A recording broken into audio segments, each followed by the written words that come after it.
What's good, Wheaton? All right.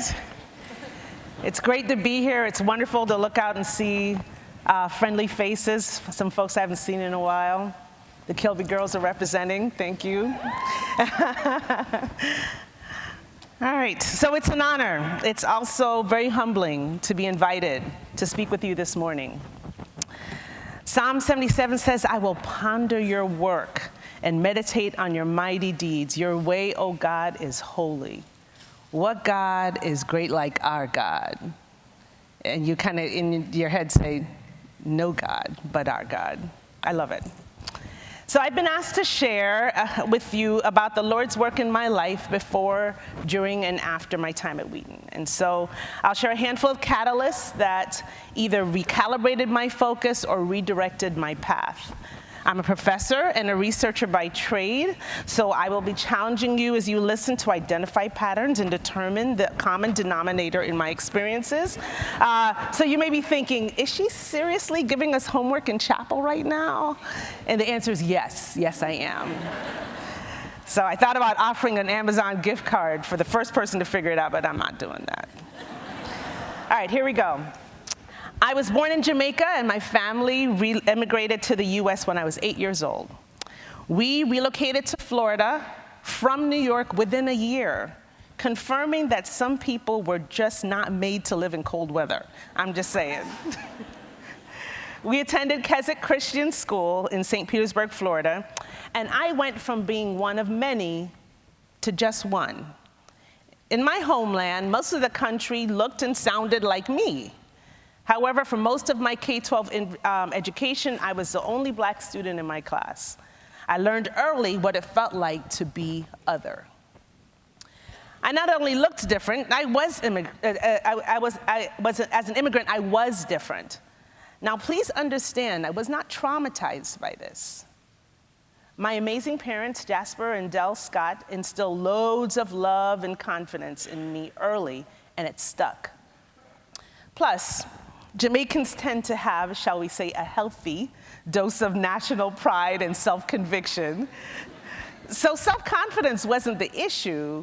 Rather, I missed a profound sense of belonging.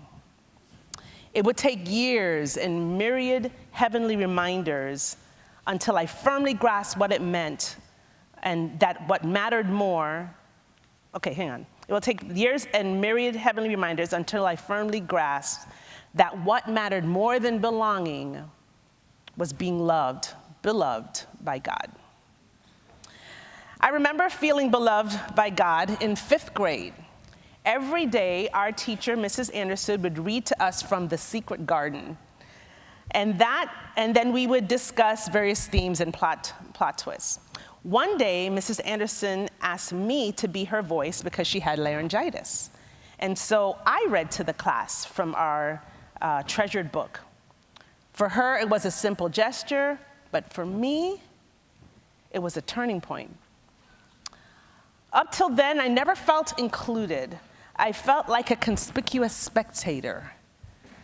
She took turns inviting students to help with various tasks in class, but reading The Secret Garden had not been on the list. That innocuous action modified my self-perception and began the process of helping me navigate otherness. Whether or not another black student joined our class, and they did not, I felt more a part of the whole after that day. We do life in community, and lessons around belonging shapes us. My perception of inclusion led to a swirling vortex of activity and leadership pursuits during my next 7 years at Keswick. As a raging extrovert, I played clarinet. I was co-captain of the cheer squad. I served in NHS cabinet and was student body president. One teacher discouraged me from auditioning for our Sound of Music production because, quote, there weren't any black nuns in 1940s Austria. Apparently, they had 16-year-old mother superiors, but no nuns of color.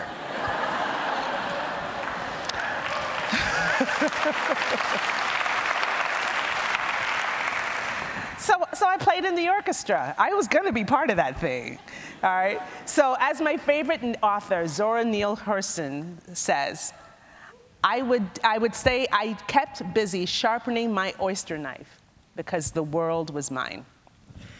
So my sharpening paid off, and one day, Mr. Rasmussen, an executive at Honeywell and parent of another class officer, encouraged me to apply for a summer internship at Honeywell. I ultimately applied and received the internship and worked for them for 2 summers. Something to think about. Typically, interns are automatically characterized as other, as they are limited by time and responsibilities from fully belonging. But Honeywell made Wheaton possible, financially and emotionally, as my path was redirected towards business and enterprise. Suffice it to say, the favor and grace I received in that experience, I now interpret as further evidence that I'm beloved. And it eventually led to the role that I currently have. All right, so that's pre-Wheaton, now the Wheaton years.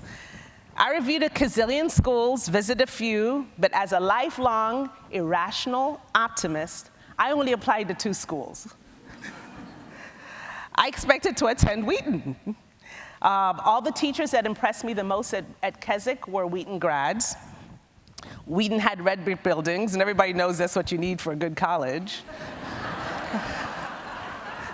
Chicago and my Uncle Fitzy was nearby, and if you've met my Uncle Fitzy, you would understand why that's important and helpful.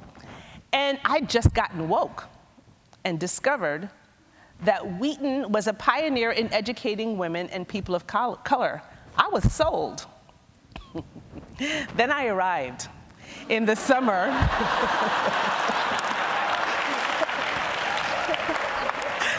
I arrived in the summer of 1989, and I was one of 3 black students in a class of 700 plus freshmen.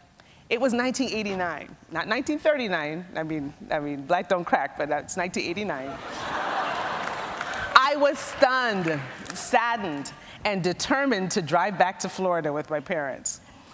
I'd been accepted at FSU, so I had options.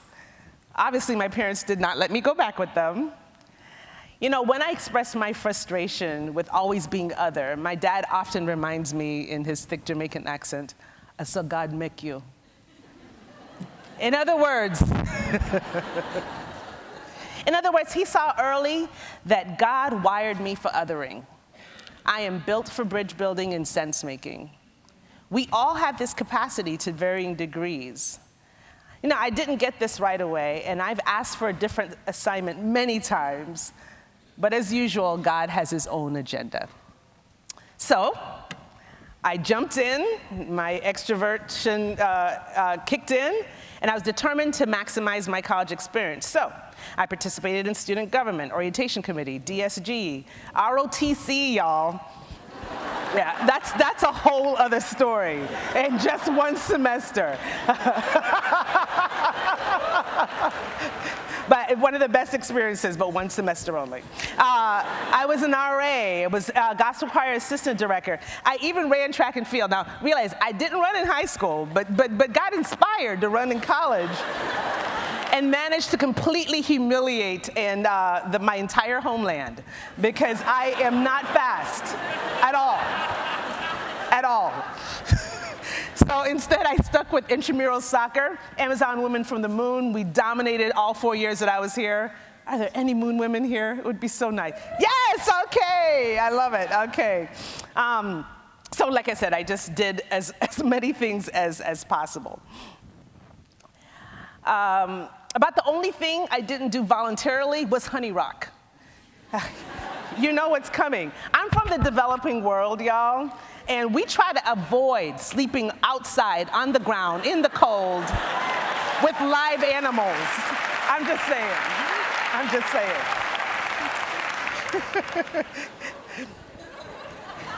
More power to those who love it. But with that much activity, I had myriad times where God, the Lord, proved faithful and confirmed I was beloved. But the one I'm going to share with you involves theater.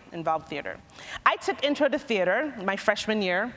Met Professor Jim Young and instantly knew what it felt like to be around someone who had a phenomenal relationship with the Holy Spirit. Dr. Young greeted us by name as we walked into his classroom for the first time. Let that sink in. Mine just blew my mind. My sophomore year, he invited me to play Rose in a scene from August Wilson's Fences. I repeated that scene for intro classes during my time on campus. It's a hard scene where she confronts her unfaithful husband. If you saw the movie, Viola Davis killed that scene in the movie. Okay, to be clear, I did not kill the scene. But that experience, doing that simple scene, opened up a whole new world of expression. And under Jim's tutelage, introduced me to a brand new dimension of interacting and communing with God, the Holy Spirit.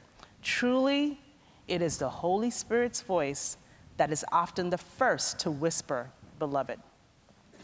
It's basically his nickname for me, and this ring, this silver ring, that I never take off, it's inscribed with who God says I am, my beloved.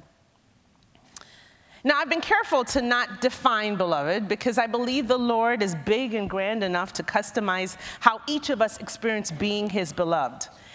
As a single gal whose world revolves around Evangelica, where adulthood is synonymous with coupling, it is a great comfort to know that the Lord has been and will be pursuing me my entire life, not just until he gets what he wants. God tells us he can never get enough of us. Hence, his love is relentless. Now, I'm not crazy. Jesus and I do not have date night at the movies. But as best as I can help you understand, when I'm othered by being childless or manless, or othered by being the boss lady, knowing that I'm beloved is how I persist in joy, how I deflect remorse and live without apology. Remembering whose I am is a muscle I'm building, and it gets stronger every day. My ring is a helpful reminder. So, post-Wheaton, life has been a power-packed journey. I graduated a semester early and worked in advertising. Later, I decided to pursue an MBA in Atlanta and planned my graduation to coincide with the '96 Olympics so I could work at the games and somehow get free tickets. Hashtag hustler goals. Well, the otherness that was waiting for me during my MBA caught me completely off guard, did not see it coming. My incoming class of students was super diverse with many black folk and other persons of color, so I thought I had finally found my crew, my tribe, my one another's. However, one day in class, several weeks into the semester, we were discussing a case study featuring Mary Kay Corporation. It's a distinctly Christian company, and the case described how the board of directors prayed before beginning board meetings. A classmate found this perplexing and raised the question in class, how could a company so successful believe in religion? Well, I missed the memo, raised my hand, and proceeded to explain that seeking guidance from the Lord before big decisions would be natural, normal, expected behavior of a Christian organization. Well, y'all, I might as well have said, on my planet, we smoke our bananas through our noses. The class went silent. The professor did his best to recover. And basically, my life was never the same. I was dropped from study groups, didn't receive another party invitation. Folks now mocked my clean language and dating choices. I was ignored or dismissed in class conversations, and some folks even refused to make eye contact with me in the hallways. I was othered because of my devotion to Jesus' teaching in the Bible, and the full-blown rejection rocked my faith. Not only was I used to being popular, I wasn't prepared for so much animosity to the things of God. it was much harder to hear or feel beloved in this season. Instead, I felt hoodwinked. But God, but God. He remained faithful even when my faith wavered. He had already sent Ryan, a fellow Wheaton who graduated a few years earlier, to the same program. Ryan was super bold in his faith and already completely ostracized since his first year. We would meet secretly to pray and to try to encourage one another. He was much better at that than I was. Without going into detail, the power of prayer and favor from God led me to the kind of success in grad school that forced my classmates to reconsider my apparent faith-driven deficiency. I wound up graduating with honors and with friends and with my public testimony intact, but my lived experience as a believer was cosmetic only. I was still struggling, yet God never stopped calling me beloved. Amazing. After a semester at Asadi Business School in Barcelona, I worked for NBC for the '96 Olympic Games in Atlanta. Yes, I did get some free tickets. But I worked from 10 p to 10 a, 7 days a week, all right? It was brutal and took its toll, and I became seriously ill. I went from balancing P&L statements and generating business plans to not being able to read, write, or recognize who my parents were to me. The end of summer '96 found me fighting for my life as I presented 11 of the 13 symptoms used to diagnose systemic lupus. I remain forever grateful for my parents who literally slept in my hospital room for days on end as doctors desperately tried to rein in this illness. For a season, I lost my hair, I lost my independence, but God, again, reinforced that I am His. I tell people I still have lupus, but it does not have me. I'm a walking miracle. My heart has been transformed. I practice a genuine faith, and I intend to live from the deepest state of gratitude that I possibly can. As I recovered from the onset of lupus, I sang at various gatherings to keep me busy. I was going stir crazy. At one event, I ran into the mother of another one of my Keswick classmates. She asked me, "What are you doing back in Florida?" I said, "Recovering." She heard looking for a job. So within weeks, her husband hired me, and I was back at Honeywell as a business development analyst. How grateful I am for Mr. and Mrs. Oswald, who continue to speak into my life many years later. Look, when I feel othered by the limits my health puts on me, especially with an invisible condition, I quickly remind myself of whose I am, and it becomes clear the Lord still wants me here. As His beloved, He's enabled me post-lupus to finish a marathon, complete a PhD in marketing at the University of South Florida, to be a professor at Pepperdine for 12 years, and now to serve as dean of the Jabb School of Business at Cal Baptist, which was ranked number 8 among the fastest growing colleges in the US. And I sit on the board of trustees of my beloved alma mater. This is the Lord's doing. This has been a journey. Look, I don't know when or how you feel othered, left out, not included, not only different, but less than. But I do know that each of us has those moments. Those pangs are part of how we know which side of heaven we're on. Look, what I've shared is not rocket science. It doesn't cure cancer. I have not revealed the secret for losing stubborn belly fat. Those ads keep coming up on my Facebook feed all the time. What I have shared is one person's journey of how the Lord reminds her that she is His beloved. Hopefully you've seen that the common thread among these events is deliberate acts of concern and mentorship by people who had no obligation to show me kindness. I challenge you to be the Mrs. Andersons, the Mr. Rasmussens, the Jim Youngs, the Ryans, the Oswalds, to people who are other in your circle. They're there. I also challenge you that when you are the other, you humbly remind yourself that first and foremost, you are his beloved. Thank you.